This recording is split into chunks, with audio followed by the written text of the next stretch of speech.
오늘 우리가 읽은 말씀은 모세가 이제 어떻게 보면 죽음을 바로 앞두고 하나님과 마지막으로 만나는 그런 장면이라고 할 수가 있겠습니다.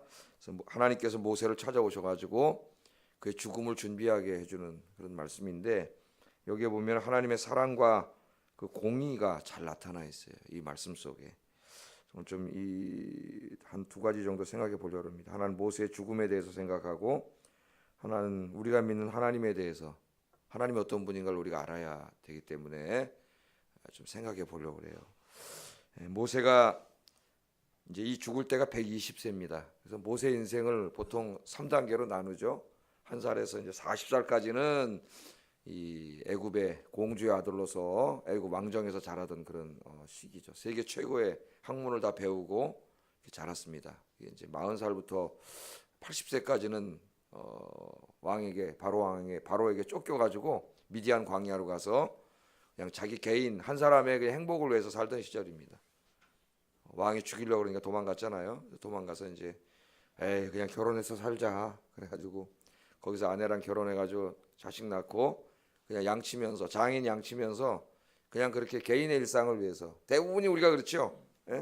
신앙생활 하면서 그냥 나 하나 편안하게 살고, 신앙생활 하면서도 그냥 하나님 나 좀 주세요, 이거 주세요 그래가지고 대충 그냥 그 정도 신앙생활 하지 않습니까? 그런 인생이었어요. 그렇게 살다 갔으면 모세가 뭐 그냥 이렇게 이름이 나지도 않았겠죠. 그러나 이제 마지막 80세의 부름을 받았습니다.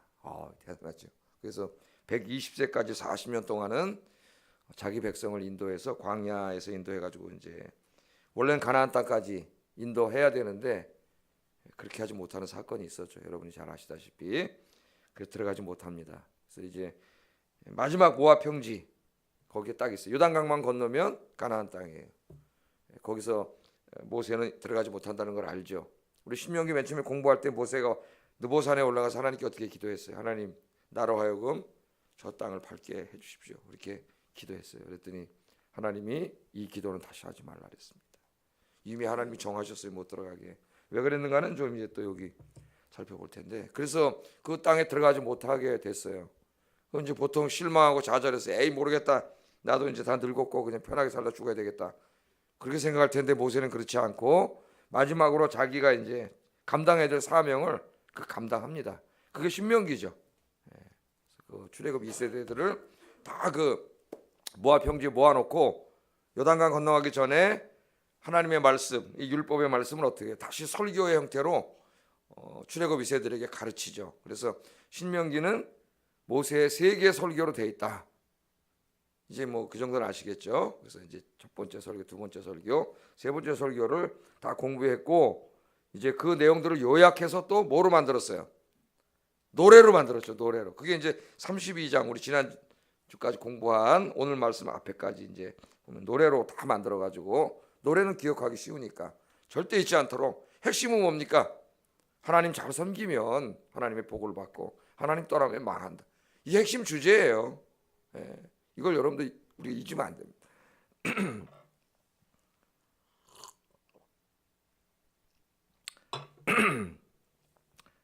자, 그래서 이제 모세가 그 사명을 다 마지막까지 감당을 해요. 그러니까 여러분도 이 세상 떠날 때까지 하나님 주신 사명 잘 감당하다가 가시기 바랍니다. 이 죽음이 얼마나 아름다운지 몰라요. 마지막에 보통 막 죽음 그럼 막 두려워가지고 안 죽을라 그러다가 막 발버둥 치다가 막 평생 죽음을 무서워하고 두려워하다가 막 이렇게 살다가 하는데, 하나님이 와서 오늘 알려주시잖아요. 너 죽을 때가 됐다. 그렇게 다 알려주셔요. 바로 그날에 여호와께서 모세에게 말씀하여 이르시되, 이제 모세가 사명을 다 감당한 다음에 하나님께서 다 지켜보셨어요. 설교 다 하고 이제 노래까지 만들어서 노래로 잘 이렇게 가르치도록 해놓고 다 마치니까 누가 찾아오세요? 하나님 찾아오셨죠. 수고했다. 하나님 수고했다. 그래서 뭐라 그래요? 여호와께서 모세에게 말씀하여 이르시되, 너는 여리고 맞은편 모압 땅에 있는 아바림 산에 올라가 느보산에 이르러 내가 이스라엘 자손에게 기업으로 주는 가나안 땅을 바라보라. 다시 한번 보게는 하셨어요. 산에 올라가. 이 산에 올라가면 뭐 저는 안 올라가 봤는데, 이 산에 올라가면은 다 그 요단강 건너편에 하나님이 약속하신 땅이 다 내려다 보인다 그럽니다. 그래서 그 성에 올라가서 그 땅을 하나님 다 다시 보게 하셔요.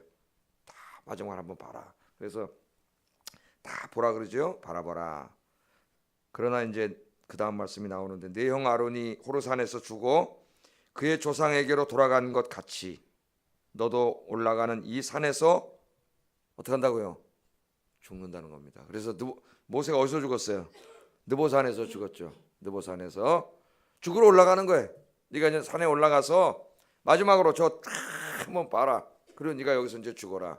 그래요. 저도 이렇게 하여튼 뭐 가능할지 모르지만은 이게 이제 이 세상을 떠날 때 이렇게 병원에 가서 떠나고 싶지는 않아요.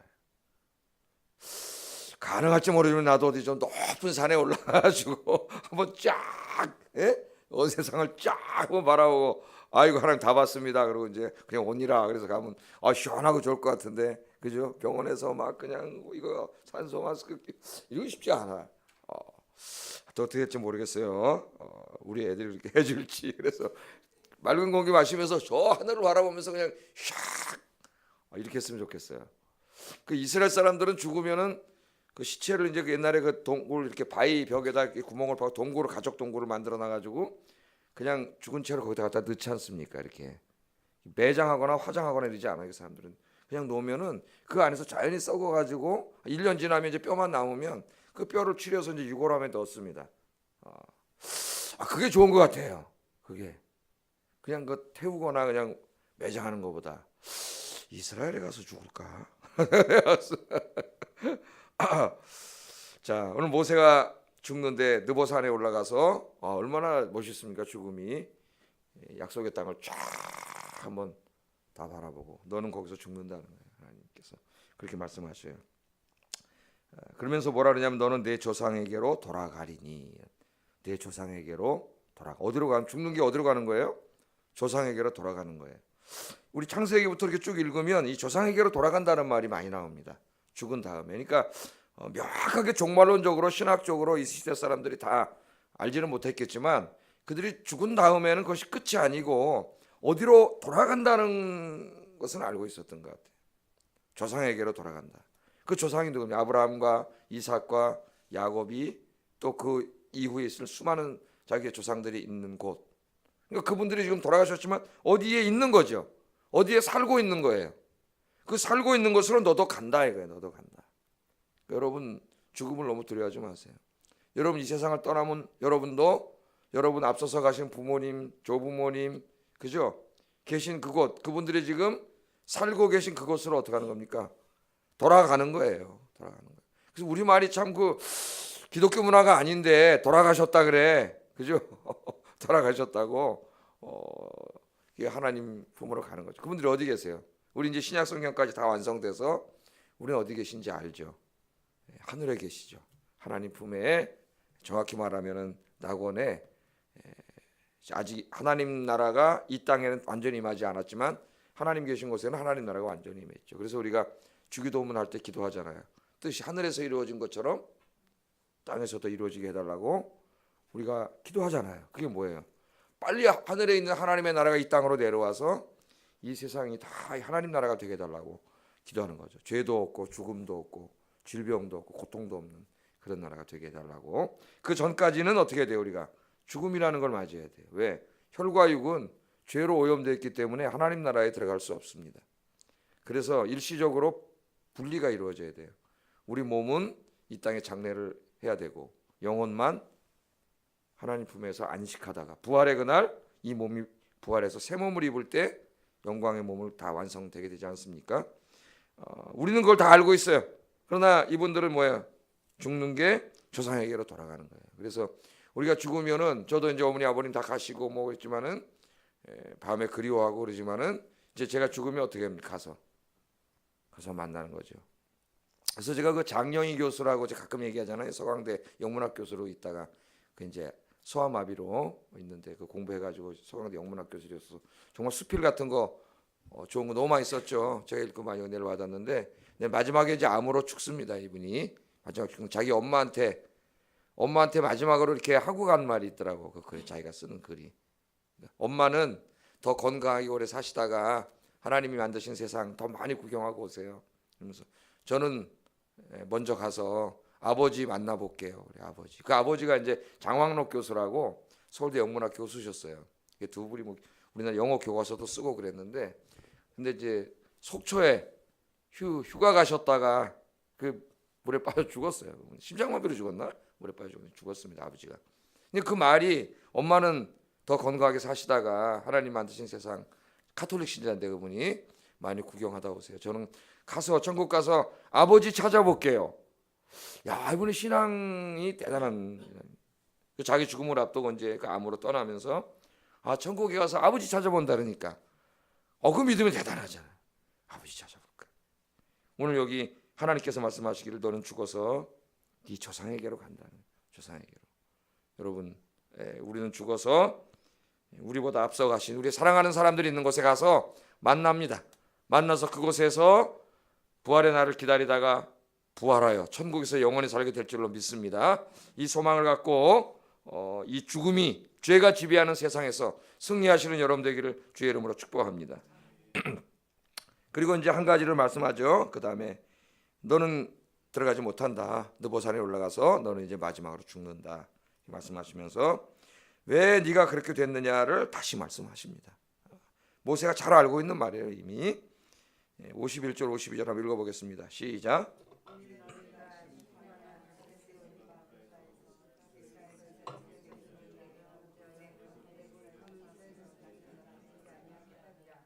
내가 비록 내가 이스라엘 자손에게 주는 땅을 맞은편에서 바라보기는 하려니와 그리로 들어가지는 못하리라 하시니라.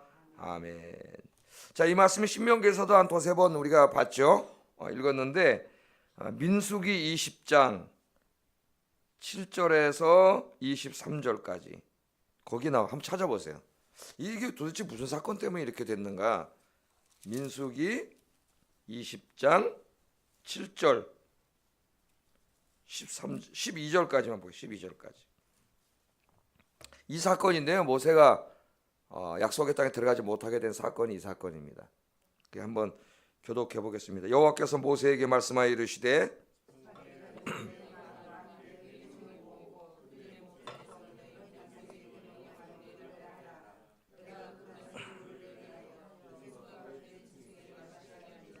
모세가 그 명령대로 여호와 앞에서 지팡이를 잡으니라.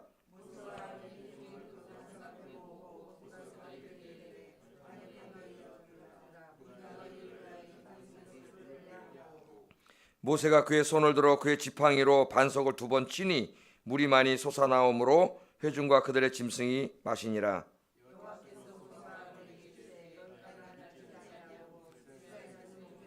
내 거룩함을 나타내지 아니한 고로 너희는 이 회중을 내가 그들에게 준 땅으로 인도하여 드리지 못하리라 하시니라.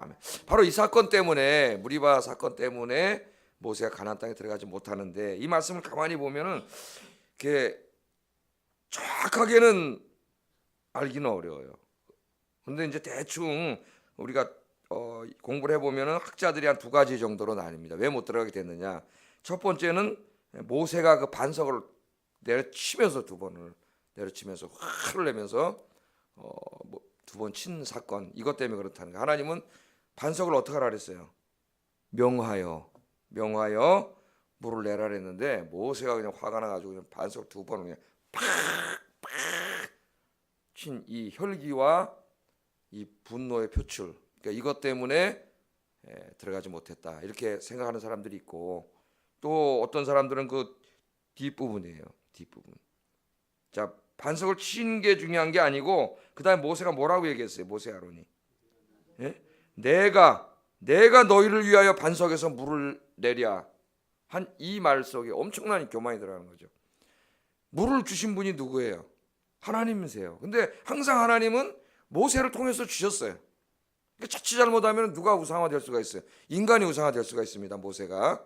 그래서 이스라엘 사람들은 어리석게도 하나님보다 모세를 더 믿었어요.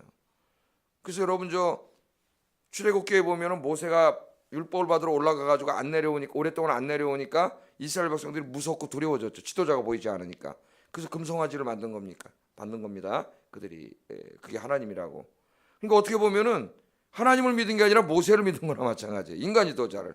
그래서 제가 주일날 뭐라 그랬어요? 인간을 신뢰하지 말고, 인간을 의지하지 말고 누구 의지하라 그랬어요? 하나님 의지하고 사시라 그랬죠. 목사는 여러분에게 하나님 말씀을 가르쳐주고 뭐 그런 기도해주고 그런 면에서 인간적으로 의지할 수 있지만 그러나 하나님을 의지하는 것처럼 의지하면 안 된다 그랬죠. 목사를. 목사도 인간이기 때문에 의지할 바가 못 됩니다. 누굴 의지해야 돼요? 하나님을 의지하고 살아야 돼요. 하나님. 자, 여기에 이 이스라엘 백성들 자꾸 그런 면이 있어요.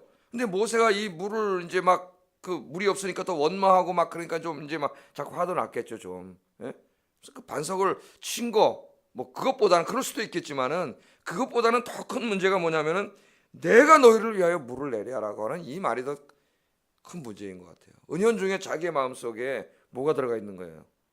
교만해진 거예요. 이 물을 주는 자가 자기인 것처럼 자칫 닮은 인간이 어떻게 됩니까? 자기 업적이 쌓이고 한 일이 많고 그럼 어떻게 돼요?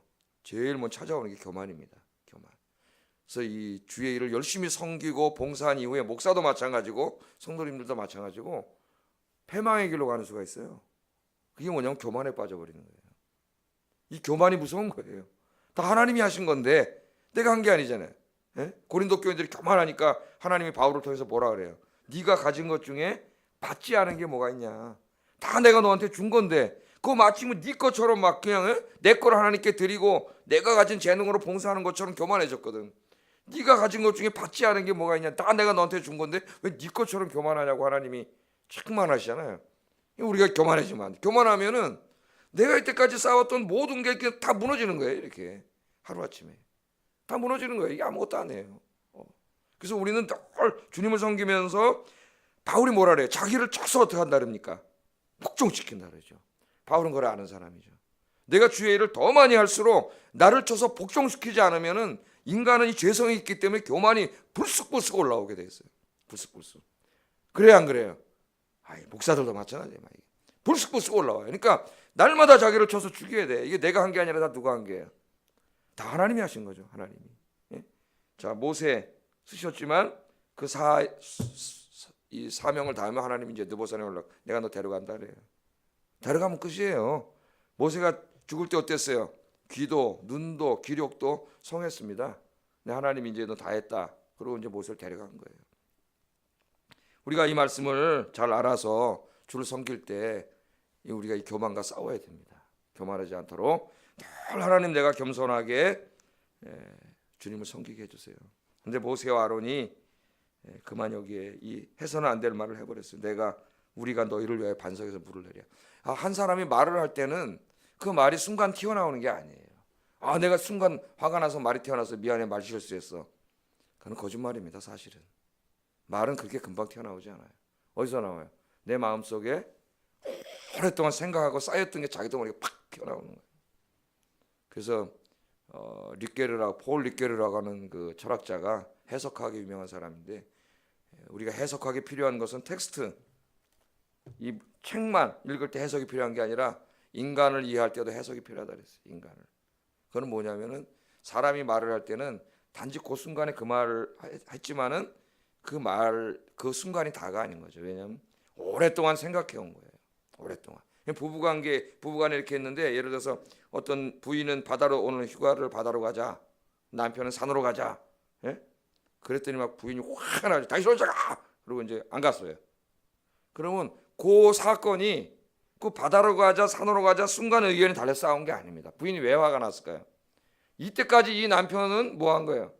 전부 지멋대로 살아온 거야. 그러니까 그게 화가 확 쌓여 있다가 그 자꾸만 습관을 통해서 빵 터진 거지. 그거 하나 갖고 사람은 싸우지 않아요. 그러니까 그 말을 했을 때 해석이 필요하다는 거예요. 그 사람의 스토리가.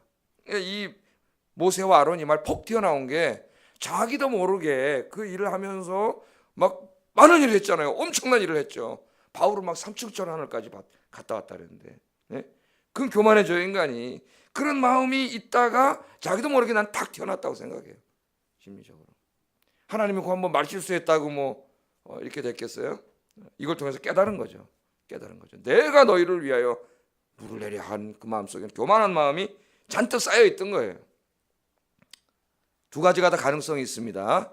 그러나 저는 후자에 더 비중을 둡니다. 후자에. 물은 하나님이 주시는 것이기 때문에 그까지 화 한 번 냈다고 하나님이 그러진 않으셨을 거예요. 그 마음속에 쌓여있던 교만입니다. 우리는 여기서 하나님이 어떤 분인가를 알게 돼요. 하나님은 모세를 너무나 사랑하시고 모세가 회막에서 기도할 때는 친구랑 얘기하는 것처럼 그렇게 얘기해 주시던 분이에요. 그러다 모세가 이런 잘못을 했을 때 하나님 공의의 하나님이십니다. 우리는 어때요? 나랑 그 정도로 지나면 잘못해도 가려주고 막아주고 편들어주고 팔은 안으로 굽고 그러잖아요. 하나님은 그렇지 않았어요. 하나님은 사랑하실 때 사랑하시지만 잘못된 부분에 대해서는 엄격하게 공의로 처리하세요. 공의로. 그래서 이 사건 때문에 들어가지 못하고 오늘 느보산에서 죽어야 됩니다. 그러니까 우리가 하나님 앞에 잘 살아야 돼요, 여러분. 우리가 하나님 어떤 분인가 알아야 돼요. 하나님 우리를 외아들을 주시기까지 너무나 사랑하시지만 우리가 잘못하고 죄 짓는 것까지 사랑하지 않습니다. 우리가 이 이신칭의 복음 잘못 가르쳐가지고 뭐 그냥 주님의 은혜로 구원받고 아무리 나쁜 짓 해도 구원받고 뭐 이런 식으로 자꾸 설교를 하다 보니까 이 기독교 안에 기독교 윤리와 삶이 엉망진창이 돼서 하나님이 기뻐하시는 사람을 만들어야 되는데 목회자가 하나님이 기뻐하지 않는 사람을 자꾸 만들어가. 성경 그걸 가르치지도 않아요. 하나님 공의로우신 하나님이에요. 모세가 천국에 갔겠지만은 그러나 그 약속의 땅에는 이 일로 인해서 들어가지 못하게 됩니다. 여러분 다윗도 그러잖아요. 다윗도 나중에 하나님 사랑해서 성전 짓고 싶었잖아요. 다윗을 얼마나 사랑했어요. 하나님이 내 마음에 가장 합한 자라 그랬습니다. 다윗을 보고 그렇게까지 사랑했지만 다윗이 성전 질라 할 때 못 짓게 했잖아요. 나단을 통해서 못 짓겠죠. 왜? 너는 전쟁에 나가서 피를 너무 많이 흘렸어. 그렇기 때문에 너는 성전을 줄 자격이 없어.